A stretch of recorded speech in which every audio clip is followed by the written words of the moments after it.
হয়, টিউমারের মতো সৃষ্টি হয়। এর ফলে এই মাংসপেশিটা ফুলে যায়, এই মাংসপেশিটা শর্ট হয়ে যায়, খাটো হয়ে যায়। বাচ্চা যখনই গা সোজা করতে যায় তখন এই মাংসপেশিতে টান লাগে। এই টান লাগার কারণে এইখানে প্রচণ্ড ব্যথা যন্ত্রণার সৃষ্টি হয়। এই ব্যথা যন্ত্রণা অ্যাভয়েড করার জন্য এই বাচ্চা তার গা সবসময় এরকম করে বাঁকা করে রাখে।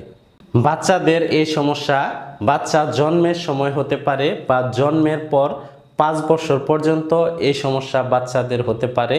অর্থাৎ বাচ্চার গার একদিকে কাত করে রাখার যে সমস্যা, এই সমস্যা বাচ্চার জন্ম থেকে শুরু করে 5 বছর বয়স পর্যন্ত বাচ্চাদের এই সমস্যা হতে পারে। বাচ্চাদের এই ধরনের সমস্যা হলে হালকা গরম সেক দিতে হবে। বাচ্চার বয়স যদি 1 বছরের কম থাকে তাহলে সর্বোচ্চ 2 মিনিট হালকা গরম সেক দিবেন। এই স্টার্নোকেলিডোমাস্টোয়েড মাসেল